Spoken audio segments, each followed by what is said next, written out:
first time I heard the name Two-Toed Tom, I thought it sounded almost humorous, like something invented around a campfire to frighten children. That impression lasted until I reached the swamps along the border of Alabama and Florida in the late summer of 1846. Nobody there laughed when they mentioned it. Hunters spoke the name carefully. Fishermen lowered their voices, and people living near isolated creeks locked animals inside long before sunset. The region itself felt built for stories. Miles of flooded timberland stretched beneath thick heat and hanging moss. Dark water moved slowly through cypress roots, while insects filled the air loud enough to drown conversation at times. Even during daylight, visibility disappeared quickly once you stepped beyond the main trails. A man could stand only 30 yards away in those swamps and vanish completely behind trees and reeds. I arrived near a logging settlement outside the dense wetlands where several livestock killings had reportedly occurred earlier that season. Officially, people blamed alligators. Unofficially, the locals blamed Tom. According to the men at the settlement, the creature was an enormous alligator, missing part of one front foot, leaving only two usable claws, one on that leg, hence the name. At first, the description sounded believable enough. Large alligators were common throughout the region, but then the stories became stranger. People claimed the animal targeted cabins repeatedly, returned to the same creeks year after year, even recognized certain hunting routes used against it. One logger swore Tom had survived being shot multiple times over decades. Another insisted the creature deliberately struck boats from underneath before vanishing back into black water. Most unsettling of all, nobody agreed exactly how old the stories were. Some said 20 years, others claimed their fathers heard the same name growing up. That evening, I sat beside a cooking fire with three trappers preparing lines for the following morning. One of them, a man named Ali Mercer, finally described seeing the creature himself 2 years earlier. He claimed he spotted it crossing a muddy bank during heavy rain near a flooded creek. Not just large, massive. He estimated at least 14 feet long, maybe more. I asked how he recognized it specifically as Two-Toed Tom. Ali answered immediately, the track. According to him, the front print showed only two deep claw marks beside the drag of its belly. Distinct, unmistakable. The men around the fire grew quieter after that. Then another trapper added something I had not expected. Big gators usually avoid people, he said. This one doesn't. The swamp beyond camp had already darkened completely by then. Frogs called from the flooded timber, while unseen things moved occasionally through shallow water near the tree line. Then somewhere out in the darkness, a deep splash echoed through the swamp, not close, but heavy enough that every man around the fire stopped talking immediately. I joined Ali Mercer before sunrise the next morning as he checked trap lines along a narrow creek west of the settlement. Fog sat low across the swamp water while cypress trees rose like pillars through the mist. The air smelled of mud, wet bark, and stagnant water left standing too long in summer heat. Travel through that region happened mostly by flat-bottom boat. There were trails through parts of the swamp, but many disappeared underwater during flood season. The locals trusted the creeks more than the ground itself. Ali moved quietly while steering, not nervous exactly, careful. The farther we traveled from camp, the fewer natural sounds remained around us. Bird calls became scattered, even insects seemed quieter in certain stretches beneath the trees. Eventually, the creek widened near an isolated cattle enclosure built on slightly higher ground beside the water. Several posts along the fence had been broken recently. That was why Ali brought me there. According to the owner, 3 calves had disappeared over the past month, not dragged away in pieces as predators usually leave behind, gone entirely. The mud around the enclosure still showed signs of disturbance despite recent rain. Ali stepped from the boat first and examined the shoreline carefully before waving me over. At first I noticed only deep tracks from cattle near the water. Then I saw the drag mark, a wide groove leading from the creek bank across the mud toward the broken section of fence. The impression looked fresh, and beside it, 2 enormous claw marks pressed deep into the earth, only 2, exactly as Ali described. He crouched beside them silently for several seconds. "Same track," he muttered. I measured the distance roughly against my own hand. Each claw impression stretched nearly the length of my palm. Nearby another detail stood out. The mud carried grooves where something heavy had twisted violently before returning toward the water. No blood remained, no carcass, just destruction.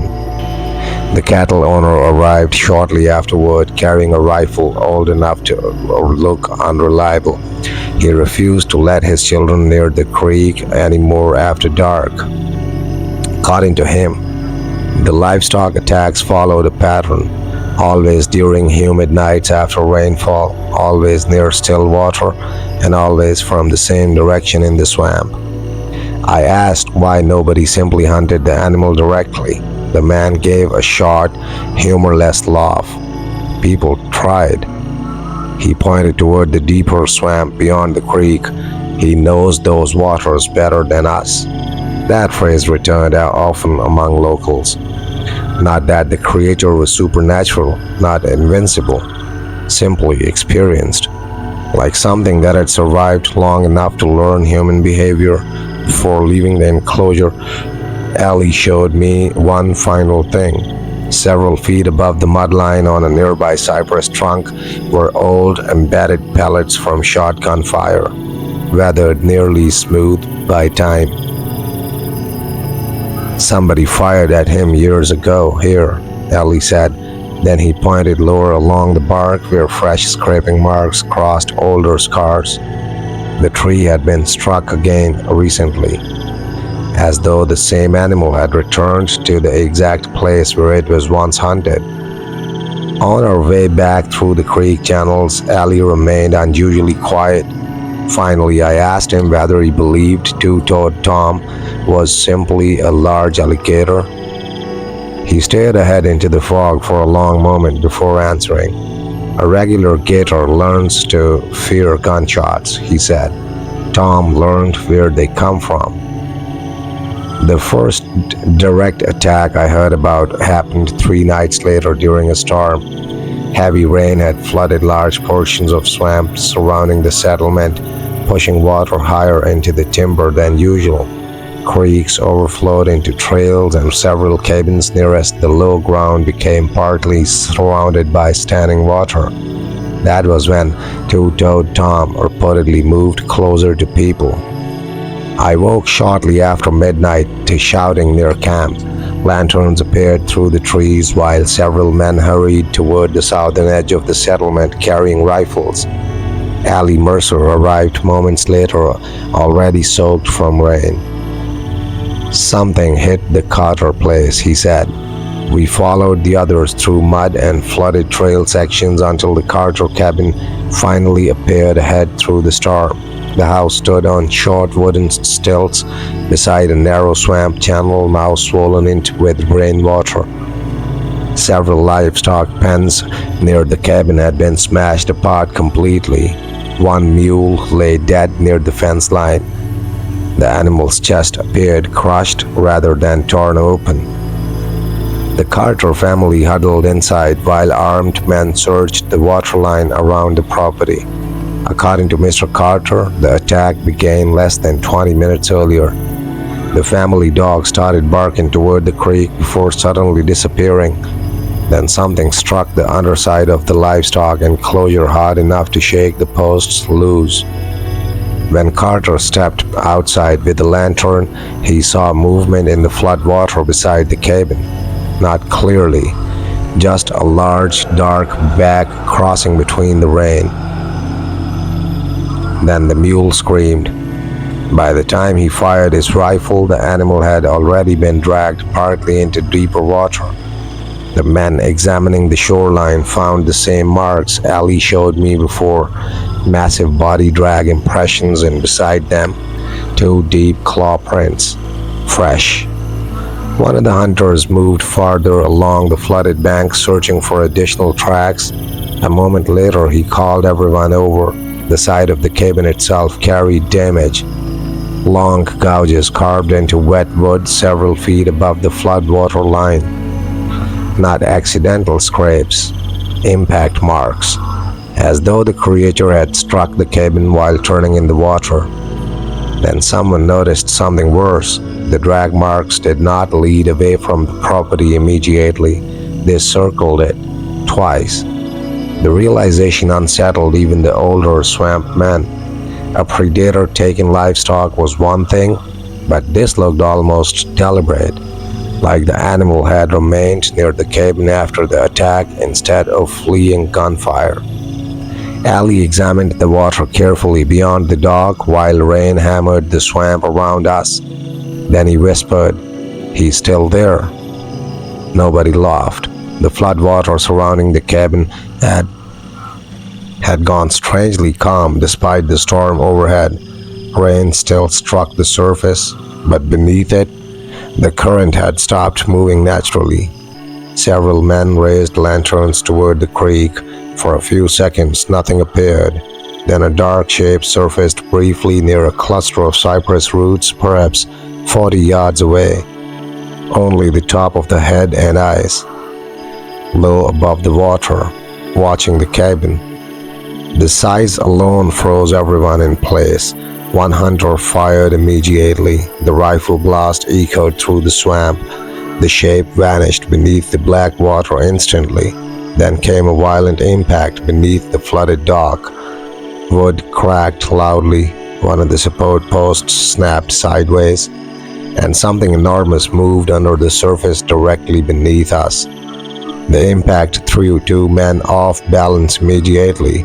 Lantern light swung wildly across the floodwater while the dock groaned beneath us. Then came another strike from below, harder this time.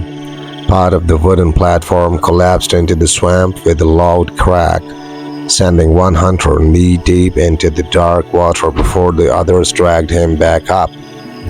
Nobody could see the animal clearly anymore, only movement beneath the rain. Large movement, fast movement. The water around the broken dock churned violently for several seconds before suddenly going still again.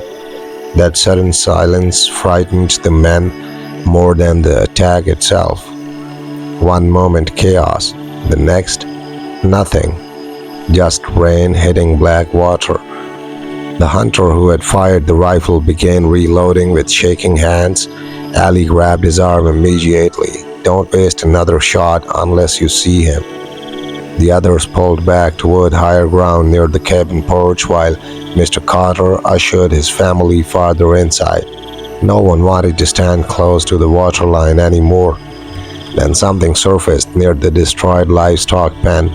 At first only the back appeared, huge, dark, thick as a fallen log.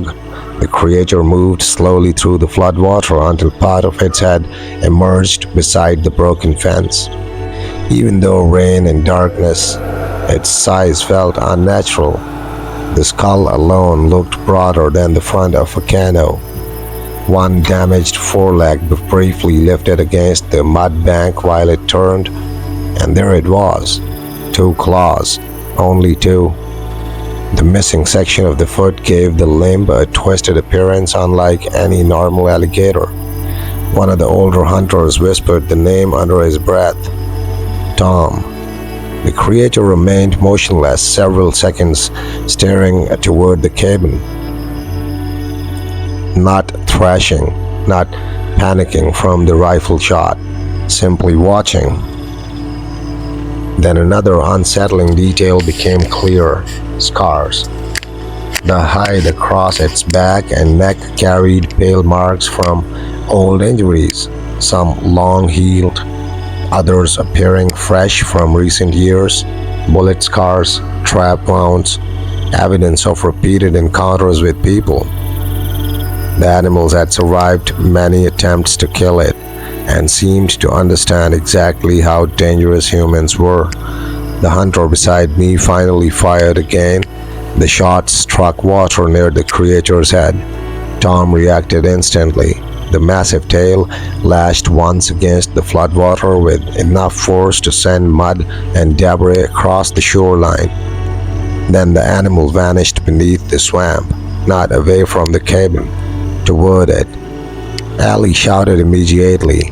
Inside, everyone scrambled back toward the porch just as something enormous struck beneath the cabin floor. The entire structure shook. Dishes crashed inside, children screamed. Another impact followed from underneath, rattling the support beams hard enough to make dust fall from the ceiling. The hunters aimed rifles downward through gaps in the porch boards, but nobody fired. No one could get a clear shot. Then, just as suddenly as it began, the movement stopped. The swamp outside returned to silence except for rain. Several long seconds passed. Nobody moved. Then from somewhere beneath the cabin came a low sound. Not a growl. Breathing. Slow. Heavy. Directly under the floorboards. Nobody slept at the Carter cabin that night. The men kept lanterns burning until dawn while the family remained gathered in the center room, away from the porch and floor openings. But after the breathing beneath the cabin stopped, two-toed Tom never struck again. Not that night, just before sunrise. The floodwater finally began receding slowly back toward the creek channels. That was when the hunters decided to track the animal directly.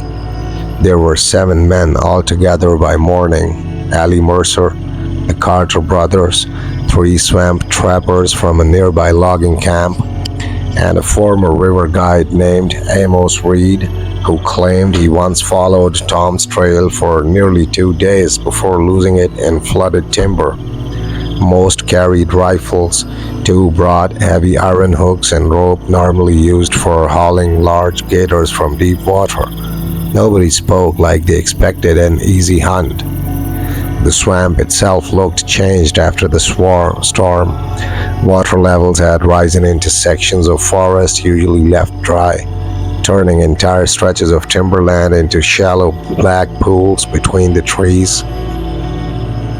Tracks became difficult to follow except in patches of exposed mud along higher banks. Even so, Tom's trail remained unmistakable. The wide belly drag, the broken vegetation, and beside it, 2 deep claw marks pressed into soft earth. The size of the tracks disturbed me more in daylight than during the attack. The animal moved with incredible weight. Small saplings bent flat where it crossed shallow ground. In some places, the trail carved directly through reeds instead of around them, as though the swamp itself simply moved aside for it. We followed the tracks for nearly 3 hours deeper into the flooded timber. The farther we traveled, the quieter the swamp became. Bird calls disappeared first, then insects. Even the usual sounds of frogs faded gradually until one water dripping from trees remained. Amos Reed noticed it too. He clears the swamp when he's near. No one argued. Around midday, we reached a stagnant pond surrounded by thick cypress growth. Tom's tracks circled the edge several times before disappearing directly into the black water. The hunters spread out cautiously along the bank while Allie studied the surface. Then Amos pointed toward the far side of the pond. Something large floated partially submerged among the reeds. At first I thought it was a log. Then we moved closer. It was a dead hog. half buried in mud near the shoreline, fresh. The carcass showed crushing damage across the ribs, similar to the mule from the cabin attack, and around it, more tracks. Not one set, several overlapping drags through the mud where the animal had apparently moved repeatedly around the carcass before entering the pond again. Ali's expression changed immediately. "He's nesting here." That word unsettled everyone. Large alligators defended territory, but nesting behavior suggested something more dangerous than random attacks. It meant the animal had a reason to remain close to settlements instead of avoiding them. One hunter stepped too near the water while examining the carcass. The pond exploded without warning. Something enormous surged upward from beneath the black surface directly beside him. The man barely had time to shout before the water swallowed both him and the bank together. Rifles fired instantly. Mud erupted across the pond. For several terrifying seconds, nothing remained visible except violent churning water and broken reeds. Then the surface settled. The hunter was gone. Only his hat floated back to shore. No one entered the water after the attack. Not even Amos Reed. The hunter stood frozen along the shoreline, staring at the ripples spreading slowly across the pond where the man had disappeared. One moment he had been beside us, the next, gone beneath black water thick enough to hide anything. The only sign left behind was the floating hat drifting among reeds near the bank.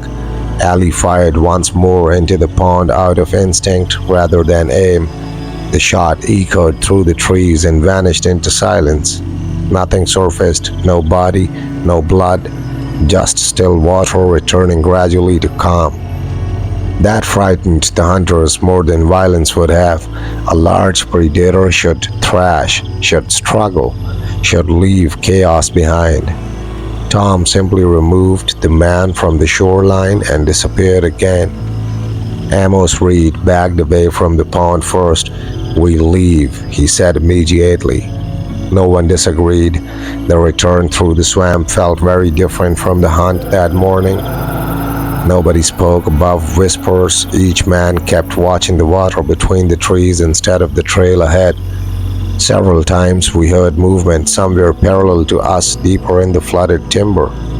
Heavy movement, slow, following, but never showing itself. By late afternoon, we reached slightly higher ground where an abandoned trapping shack stood beside an older creek route no longer used regularly. The hunters decided to stop there temporarily before continuing back toward settlement at dawn. Nobody wanted to travel flooded channels after sunset, especially now. The shack itself leaned badly with age, but the raised platform beneath it remained mostly intact. A small fire was built carefully while rifles stayed close at hand. As darkness settled over the swamp, Amos finally spoke openly about why he believed Tom behaved differently from other alligators. Years earlier, he claimed railroad workers had attempted to kill the animal after several livestock attacks near the state line. According to Amos, they trapped Tom temporarily in a shallow drainage canal using nets and gunfire. But before they could finish it, the animal escaped, not by force alone, by waiting. The workers reportedly assumed it had died after disappearing beneath muddy water for nearly an hour. Then it attacked from behind while the men relaxed near shore. Amos insisted 2 workers disappeared during the incident. Afterward, the surviving men abandoned the canal project entirely. One younger hunter dismissed the story quietly. "Gators don't think like that." Amos stared into the fire. "This one does." The swamp around the shack had become unnaturally silent again by then. No frogs, no insects. Even the wind through the trees seemed distant. Then came the sound, a scrape against wood somewhere beneath the platform, Every man looked down immediately. Another scrape followed, slow, heavy. Something moved underneath the shack. The firelight revealed only darkness between the support posts. But then one of the hunters raised the lantern slightly higher. Mud, fresh wet mud, had begun sliding slowly across the platform boards near the outer edge, as though something enormous was pressing against the underside of the structure. Then the shack shifted, just slightly, but enough for the entire floor to creak beneath our feet. Allie stood immediately and chambered another round. No one spoke, because somewhere directly below us, something exhaled. The sound beneath the shack did not resemble an ordinary animal. It was too deep, too controlled. A long, wet exhale rising through gaps in the floorboards beneath our boats. Every man inside the shack froze completely. The structure creaked once more as something heavy shifted underneath it. Then silence returned. Allie motioned for the lantern to be lowered. No one argued. The dimmer light made it harder to see beyond the platform, but nobody wanted attention drawn toward the shack either. Outside, the swamp remained motionless. Even the water around the stilts had gone still again. Amos Reed slowly crouched near one section of the floor where boards had separated slightly with age. He looked through the crack only briefly before pulling back immediately. "What did you see?" someone whispered.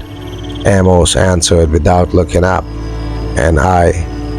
No one moved after that. The hunters kept rifles aimed downward toward the gaps beneath the shack, while the thing below continued shifting occasionally against the support posts, not attacking, testing. That distinction became obvious after several minutes. It circled beneath the structure the same way the tracks circled the Carter cabin earlier, slowly, methodically, as if learning where weakness existed. Then came a sudden impact against one outer support beam. The entire shack lurched sideways, hard enough to knock cups and equipment from the table. One hunter fired instantly through the floorboards. The rifle blast deafened the room. A violent thrashing erupted beneath the shack in response. Wood cracked, water exploded against the stilts, and for a terrifying moment, it sounded as though the entire structure might collapse into the swamp. Then something struck upward from underneath. A section of rotten floor shattered open near the far wall. Mud and black water burst through the gap, while one enormous clawed forelimb slammed briefly across the boards before disappearing again. 2 claws, only 2. Close enough now for everyone to see clearly. The size of the limb stunned me, thicker than a man's torso, scarred hide, covered in old pale wounds. The younger hunter fired again wildly toward the opening. Another violent impact had hit the shack immediately afterward. One of the support beams snapped. The structure tilted dangerously to one side. "Move," Allie shouted. The men scrambled toward the rear exit just as part of the platform collapsed completely into the swamp below. Lantern light swung wildly across water and broken timber. Then for one brief second, Tom surfaced beside the shattered platform, fully. The massive head rose from black water barely 10 feet away. Broad jaws, dark, scarred hide, and eyes fixed directly on the men fleeing the shack. Not blind rage, recognition. That was the unsettling part. The animal seemed aware of exactly who and what stood before it. Then the tail struck the remaining stilts with explosive force. The shack collapsed entirely into the swamp. Men scattered through shallow floodwater between the trees, while rifles and supplies disappeared beneath the surface. Amos Reed stumbled beside me while Allie shouted directions ahead through the darkness. Behind us, something huge moved slowly through the collapsed wreckage, not chasing wildly, following. The swamp turned chaotic once the shack collapsed. Men crashed blindly through shallow floodwater between the cypress trees, while lantern lights swung violently through rain-soaked darkness. Nobody stayed together for long. The flooded timber separated people almost immediately. Some moved toward higher ground, others followed the creek by instinct, hoping to reach open water. Behind us, the sound of something enormous moving through the swamp continued steadily, not fast. That was what made it worse. Tom did not need speed. The animal simply pushed through water and submerged roots with slow crushing force, following the same direction we fled. Branches snapped occasionally in the darkness behind us, then silence, then movement again somewhere else, as if the swamp itself carried the sound unpredictably. Allie Mercer grabbed my shoulder at one point and pulled me behind a cluster of cypress trunks partially rising above the floodwater. "Stay quiet." We crouched waist deep beside the roots, while distant shouting echoed somewhere farther through the trees. One rifle shot cracked briefly, then another, then nothing. The swamp swallowed sound quickly after that. For several long minutes, Allie and I remained motionless, listening to water drip from moss overhead. Then came the movement. A broad wake crossed slowly between the trees ahead, despite almost no visible current. Something large moved just beneath the surface, passing between cypress trunks with frightening smoothness.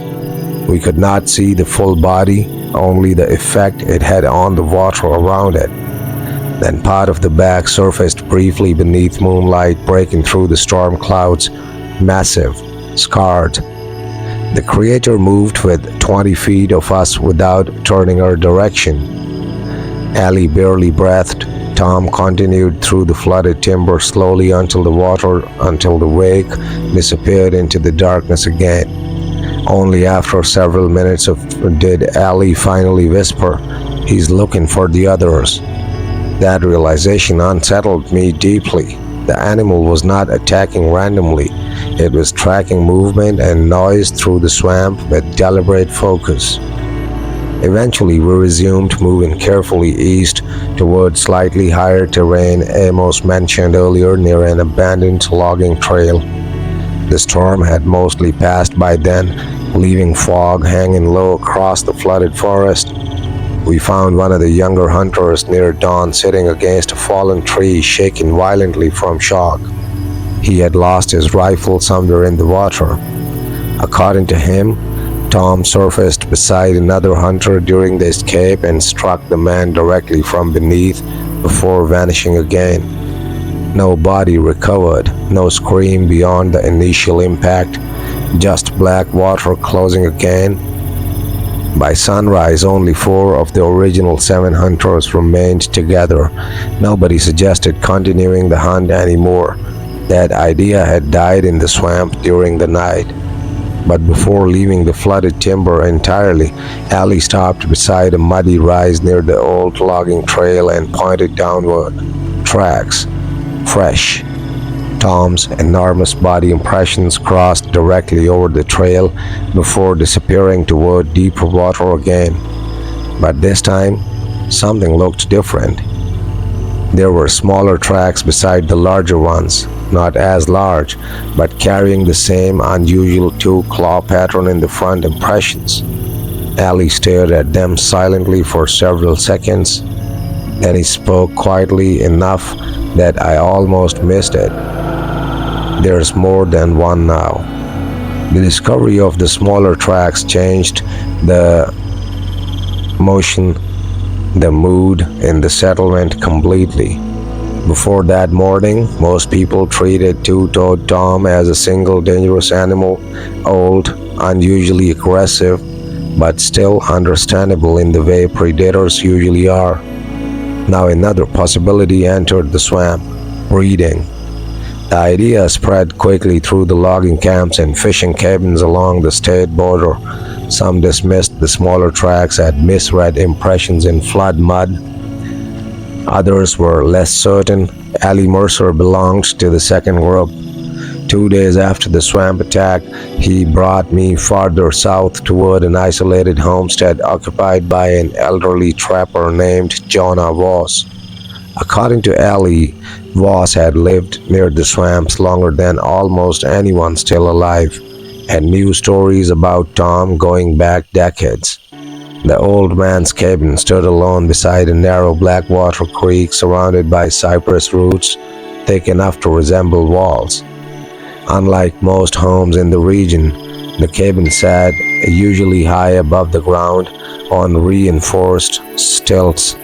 Several old rifles hung above the porch, and beneath the house, heavy iron chain mesh had been fastened between the support beams. I asked Ali about it quietly before we approached. He added that after the winter attacks. The winter attacks? Ali nodded grimly. Jonah Voss answered the door carrying a lantern despite full daylight outside. The man looked ancient enough to belong to the swamp itself. When Ali mentioned the smaller tracks, Jonah's expression changed immediately. Not surprise, recognition. He invited us inside without another word. According to Jonah, stories about two-toed Tom stretched back much farther than most settlers realized. Long before logging camps arrived, even before some creek routes had names. Old trappers described a massive alligator missing part of its forefoot roaming the swamp system between Alabama and Florida for years without aging noticeably. People shot it, trapped it, hooked it. Yet sightings continued decade after decade. I asked whether he believed it was truly the same animal each time. Jonah sat quietly beside the window before answering. No, he said. I think the name stays the name. The name stays the same. That distinction mattered. He believed locals eventually started calling multiple large alligators Tom whenever attacks resembled earlier incidents, but certain details connected the stories too consistently to dismiss entirely. The damaged forefoot, the unusual boldness around cabins, and the tendency to return repeatedly to places where people previously tried killing it. Then Jonah told us about the winter attacks. Years earlier, during severe flooding, several livestock disappearances occurred near isolated cabins farther inland. One family reportedly heard heavy movement beneath their raised house during the night, much like the Carter incident. By morning, the support beams showed deep gouges and crushed sections of wood. Jonah claimed men later found enormous tracks nearby accompanied by smaller ones. I asked why nobody spoke openly about those stories now. The old trapper looked toward the creek outside. Because people don't stay in swamp country long enough anymore, he said. Old things outlive memory. As evening approached, Jonah insisted we leave before dark tide flooded the lower channels again. Before we departed, however, he showed us something hanging inside the storage shed beside the cabin. A rusted steel trap long enough for bear hunting, bent nearly in half. According to Jonah, it was recovered years earlier from a creek where Tom supposedly escaped after being caught overnight. I examined the twisted metal carefully. The damage looked less like breakage and more like force applied slowly over time until the steel finally failed. 3 nights after visiting Jonah Voss, the swamp caught fire, not naturally. A group of men from a nearby logging camp decided they were finished waiting for two-toed Tom to strike again. After the disappearances in the flooded timber, fear had spread far beyond the original settlement. Livestock owners were losing animals weekly now. Creek travel had nearly stopped after sunset, and rumors about smaller tracks moving beside Tom's trail only made matters worse.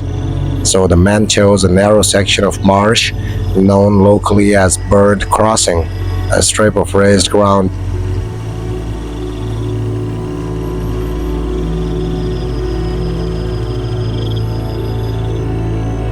Their plan was simple: drive the animal into shallow water and trap it with fire. Ali Mercer heard about the hunt shortly after it began and immediately headed toward the crossing. I went with him. By the time we arrived near dusk, nearly 20 men had gathered along the marsh edge carrying rifles, lanterns, and barrels of lamp oil. Parts of the reeds already burned in long smoking lines across the swamp. The atmosphere felt different from earlier hunts, not cautious, angry. Men spoke loudly now, convincing themselves the creature could finally be cornered if enough people surrounded it. But even before night fully arrived, the swamp itself seemed wrong. Smoke drifted low between the trees, while floodwater reflected orange firelight beneath the reeds. Birds had disappeared completely. No insects, no frogs, only the crackling fire and distant movement of water somewhere deeper in the marsh. Jonah Voss arrived shortly after us, despite Ali insisting the old man stay away. The trapper studied the burning reeds silently before speaking. "You corner a gator," he said. "It runs." Then he looked toward the dark water beyond the flames. "This thing doesn't run." Near midnight, the first disturbance appeared in the southern channel. At first, only movement beneath the waterline, then reeds began bending outward in a long, advancing line. Something enormous was approaching the crossing directly through the flooded marsh. The hunters spread along the banks immediately, several red rifles. Then Tom surfaced. The firelight revealed the creature more clearly than ever before. The massive scarred head rose above black water while smoke drifted around it through the reeds. The damaged forelimb became visible briefly against the mud bank, two claws exactly as described. But the firelight revealed another detail too. Fresh wounds crossed parts of its hide from previous gunfire and traps, some recent, some old enough to have healed years earlier. This animal had survived repeated attempts to kill it for a very long time. One hunter fired first, then another. The swamp exploded with gunshots. Tom vanished instantly beneath the surface. For several seconds, nothing happened. Then the left side of the crossing erupted in chaos. Something huge burst from the water directly into the burning reeds, not where the hunters expected, but behind part of their line. Men shouted and scattered immediately. The creature moved with terrifying force through smoke and shallow floodwater, knocking one hunter completely off his feet before disappearing back into darkness again. Then came another splash farther down the channel, another wake, smaller, moving parallel to the larger one through the reeds. The firing slowed almost immediately after that, because now everyone understood the same thing. They had not trapped a single animal inside Burnt Crossing. They had entered the territory of more than one. After Burnt Crossing collapsed into chaos, there was no longer any talk of finishing the hunt. Men didn't retreat in formation or agreement, they simply stopped advancing. Some dropped rifles and walked straight back into the swamp trails without looking behind them. Others stayed nearly the fire line longer, as if waiting for something to confirm they were still alive. Ali Mercer didn't move for a long time. Neither did Jonah Voss. The fire had spread unevenly across the reeds now, leaving patches of glowing orange light drifting over black water like broken reflections. And beneath it all, the swamp kept moving, not violently anymore, just present. Like something still circling the area when after the gunfire ended. That was the detail no one liked to talk about afterward. Tom didn't disappear. He repositioned. The next morning, tracks were found along multiple routes from Burnt Crossing. Not just one path, several. large drag marks intersecting older roots, and alongside them again, smaller impressions following, matching pace. Ali studied those tracks for a long time without speaking, then finally said something no one argued with anymore. "It's not fleeing us," he said, "it's adopting." Over the following week, livestock attacks stopped completely. That silence should have felt like relief. Instead, it felt like observation. Creek traffic remained reduced. Fishermen avoided deeper swamp channels entirely, and even those who refused to believe in anything unusual admitted one thing privately: the swamp felt like it was waiting. Jonah Voss later told me something that stayed with me longer than any sighting. "If you hunt something long enough," he said, "it starts learning how you hunt back."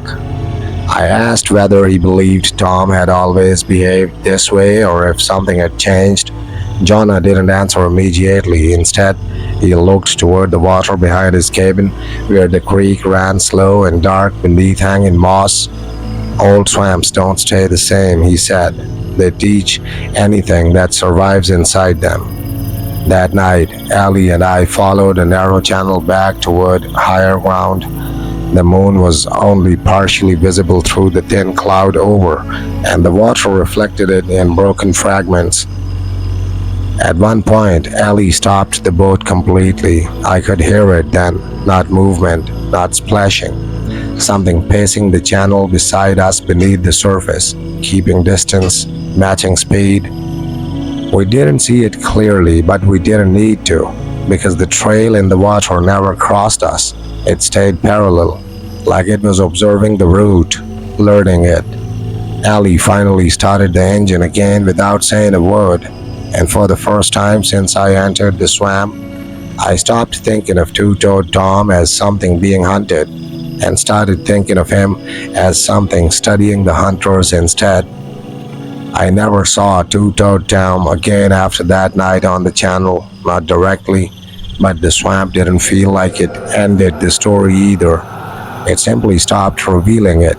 Within a month, the burned crossing area was abandoned completely by logging crews. The fire had damaged the reeds, but not enough to change the deeper waterways.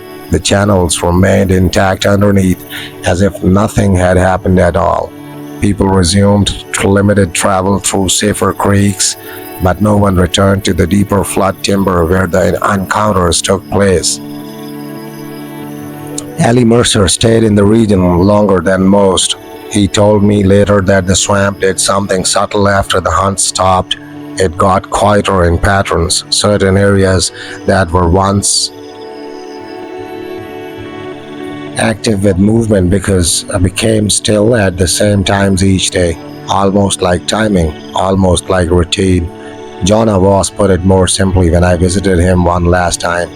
"You don't really win against something that lives in water like that," he said. "You just change how it sees you." I asked him what he meant. He didn't answer directly. Instead, he pointed toward the creek behind his cabin. The surface was smooth that evening, no ripples, no wind disturbance, just still black water stretching between cypress roots. Then he said something I didn't fully understand until later. "Everything that survives here learns the same thing eventually." I left the swamp shortly after that. The logging camps shrank over the years. Some disappeared entirely. Others moved farther inland away from flood channels. Reports of Two-Toed Tom became less frequent, but they never fully stopped. Instead, they changed. Fewer attacks, more sightings, always at a distance, always just long enough for someone to question what they saw before it disappeared again. Years later, I returned briefly to the edge of the swamp near the old settlements. Ali was gone by then. Jonah Voss had passed, and the creek lines had shifted slightly with time and flooding, but the water still carried the same feeling, not fear, awareness. On my final evening there, I stood near a narrow channel where the trees leaned over their water so heavily they almost touched the surface. For a long time, nothing moved. Then the tide changed, and for just a moment, The water beneath the surface shifted in a long, slow motion parallel to the shore. No splash, no break, just passage. I never saw the shape clearly enough to describe it with certainty, but I recognized the pattern. Not attack, not retreat, movement following structure. And as it disappeared beneath the swamp again, I understood what Jonah meant in the end. The question was never whether two-toed Tom existed. The question was whether the swamp itself had learned to carry him and whether it would ever stop.